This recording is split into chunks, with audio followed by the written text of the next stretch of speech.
the President, Directors and Company, of the Bank of the United States, commonly known as the First Bank of the United States, was a national bank, chartered for a term of 20 years, by the United States Congress on February 25, 1791.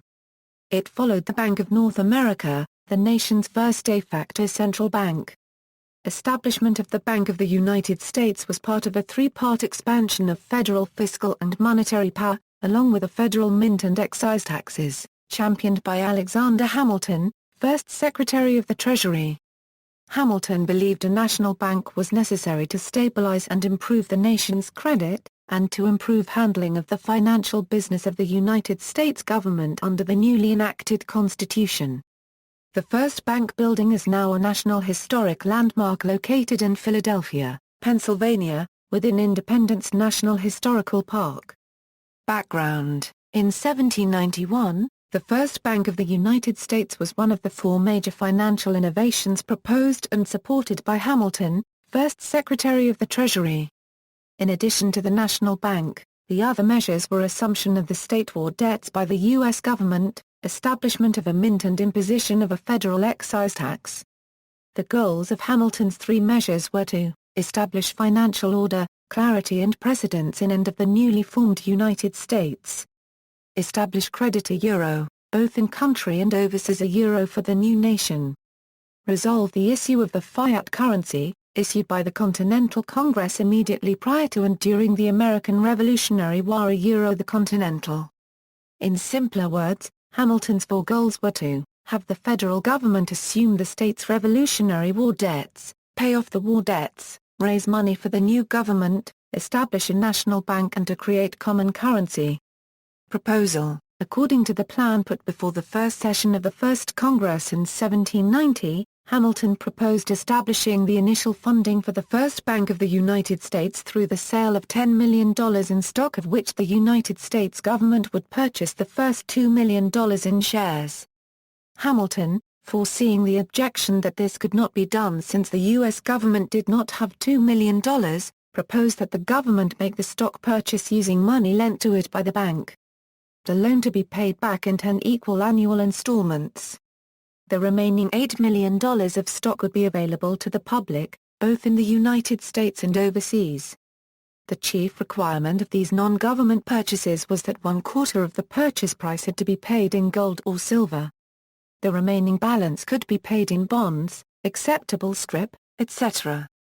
By continuously insisting on these conditions, the First Bank of the United States might technically possess $500,000 in real money that it could, and would, use as security to make loans up to its capitalized limit of $10 million.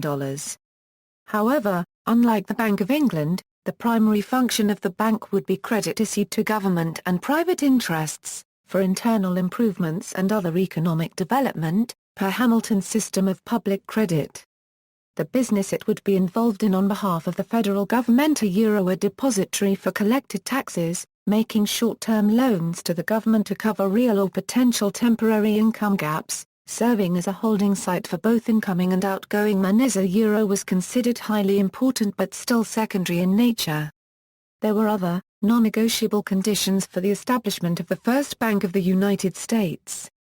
Among these were, that the bank was to be a private company, that the bank would have a 20-year charter running from 1791 to 1811, after which time it would be up to the Congress to approve or deny renewal of the bank and its charter. However, during that time no other federal bank would be authorized.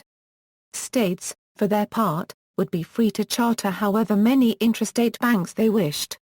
That the bank, to avoid any appearance of impropriety, would be forbidden to buy government bonds, have a mandatory rotation of directors, neither issue notes nor incur debts beyond its actual capitalization. That foreigners, whether overseas or residing in the United States, would be allowed to be First Bank of the United States stockholders, but would not be allowed to vote. That the Secretary of the Treasury would be free to remove government deposits, inspect the books, and require statements regarding the bank's condition as frequently as once a week.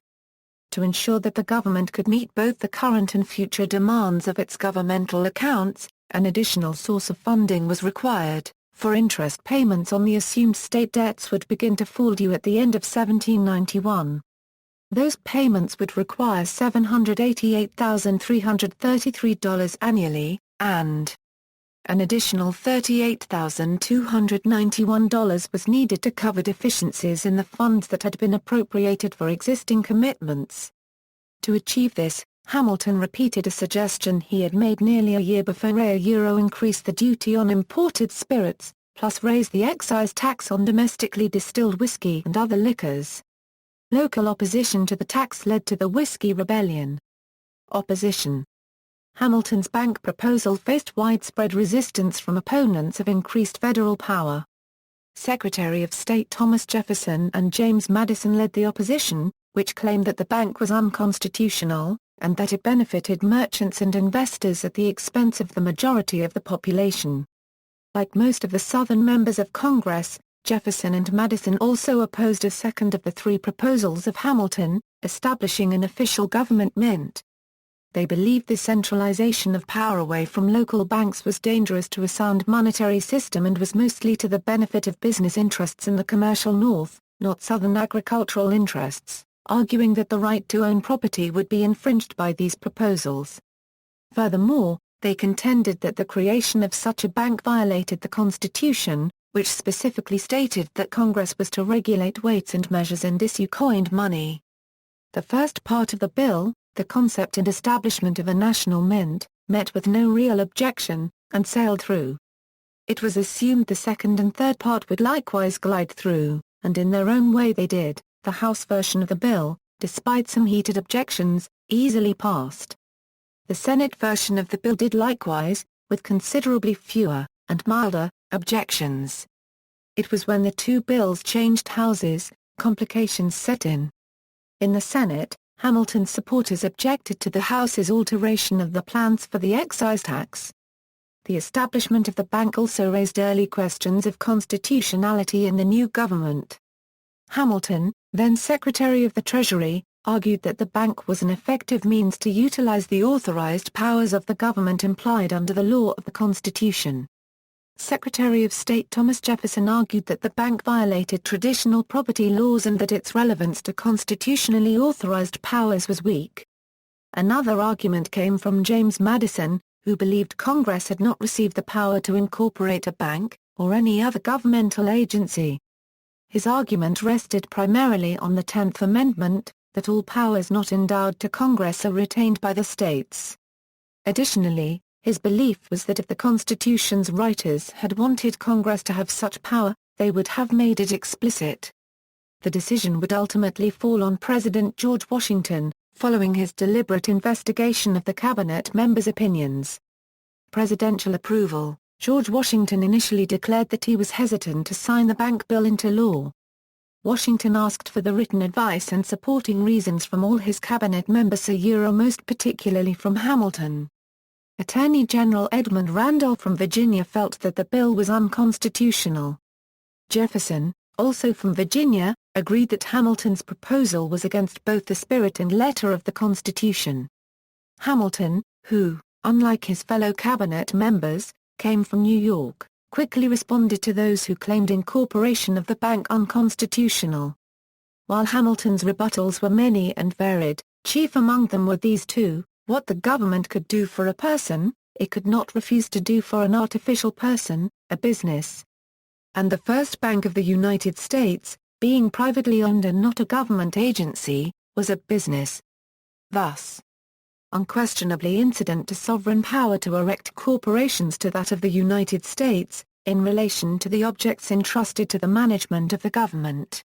Any government by its very nature was sovereign, and includes by force of the term a right to attainment of the ends, which are not precluded by restrictions and exceptions specified in the Constitution.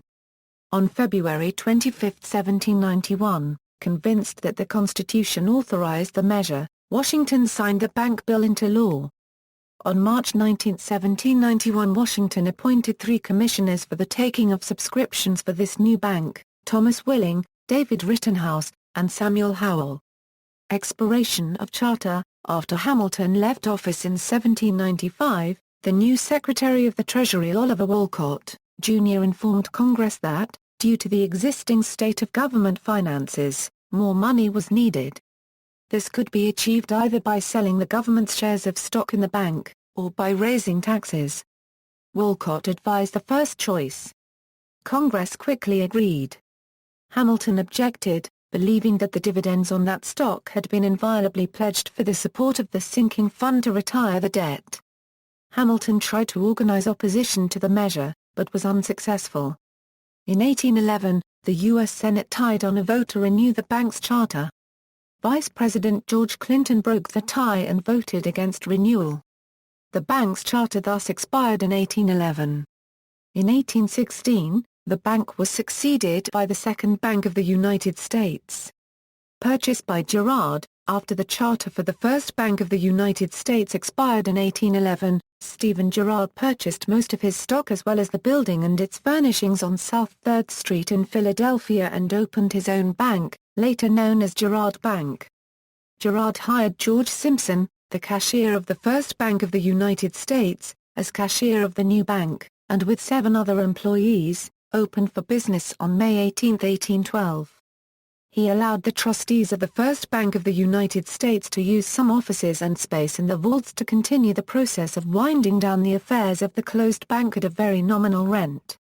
Over its early history the bank was known as a Euro-OE Girard, a Euro unregistered trademark S-Bank, a Euro or as a Euro-OE Girard Bank, a Euro or also as a Euro-OE Stephen Girard, a Euro unregistered trademark S-Bank, a Euro or even the A Euro-OE Bank of Stephen Girard, a Euro. Girard was the sole proprietor of his bank, and thus avoided the Pennsylvania state law which prohibited an unincorporated association of persons from establishing a bank, and which required a charter from the legislature for a banking corporation. Bank building. The First Bank of the United States was established in Philadelphia, Pennsylvania, while the city served as the national capital, from 1790 to 1800. In the 18th century, Philadelphia was one of the largest cities in the English-speaking world.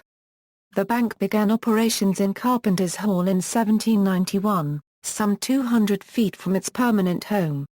Design of the bank building is credited to Samuel Blodgett, superintendent of buildings for the new Capitol in Washington, D.C. Although it has also been attributed to James Hoban. It was completed in 1795.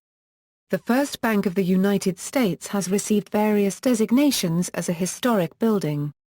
It was included in Independence National Historical Park when the park was formed in 1956. The building's architecture was studied by the Historic American Buildings Survey in 1958. With the rest of Independence National Historical Park, it was listed on the National Register of Historic Places on October 15, 1966, and the bank was then declared a National Historic Landmark on May 4, 1987. Until about 2000, the building housed offices for Independence National Historical Park. A proposal to have it house the collection of the Philadelphia Civil War Museum was abandoned when funding from the state of Pennsylvania was not forthcoming. Future plans are for it to house the National Park Service Archaeology Lab, currently across the street in the old Visitor Center. See also: Bank Bill of 1791, Federal Reserve Act, History of Central Banking in the United States Department of the Treasury, Stephen Simpson, outspoken journalist and fierce critic of the First Natal Bank and its practices. References. Further reading: Dawnza, Gerald A. J. Jorge Cladialva, Larry S. Grieger, Louis E. Wilson, and Nancy Wallach. The Americans. ISBN 0-618-37716-6. Markham, Jerry. A Financial History of the United States. R. Monk, M. E. Sharp. ISBN 0-7656-0730-1. Wilson, George. Stephen Girard. Sons Hoboken, Combined Books. ISBN 0-938289-56X. Rothbard, Murray. A History of Money and Banking in the United States, the Colonial Era to World War II. Auburn, Alabama, Ludwig von Missesinst. ISBN 978-0-945466-33-8. External links: First and Second Banks of the United States. A digital collection of the original documents related to the formation of the First and Second Banks of the United States, digitized by the Federal Reserve Bank of St. Louis. Hamilton's opinion, Jefferson's opinion, record of the debate.